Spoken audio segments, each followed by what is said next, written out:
Chris Matthews, I know you want to jump in here. Yeah, thanks, Rachel. Steve, and I was astounded by what you said 2 minutes ago.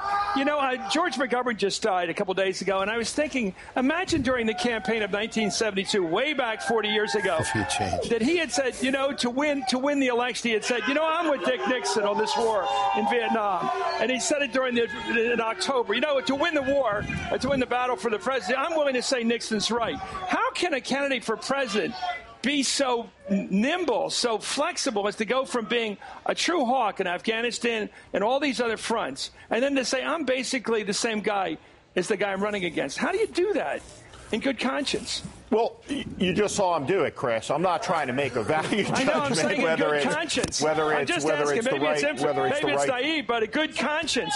Whether it's the right thing to do. How do you do that? I'm not making a value judgment about whether it's the right thing to do or not. I'm just pointing out that's what he did tonight.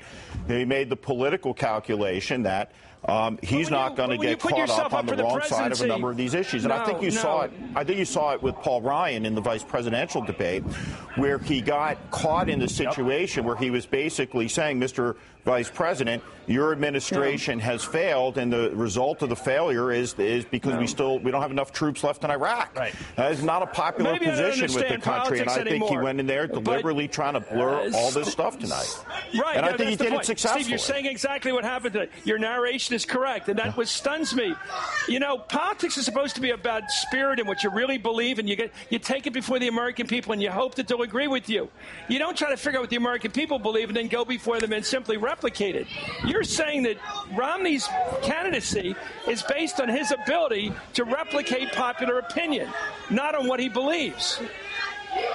Is that right? I think you saw That's a the president. Acknowledgement. I think you saw the president tonight become very exasperated at various points, where he had clearly read a number of Mitt Romney speeches from earlier in the campaign. It was evidence to him tonight that Mitt Romney was saying something that was now different, whether it was on any one of a number of different subjects. So, to the extent, Chris, that presidential campaigns or tests, character tests, where character is revealed. Now you have something that's been revealed here on any one of a number of issues. And I think in the small number of states, the small number of persuadable voters, we'll see what happens with it. But one thing that President Obama said tonight that I thought was very important. I think an apology tour would be appropriate for this guy right now, to apologize to America for being a complete cynic. Well, we're going to have to see if soulless shape-shifting has a cost.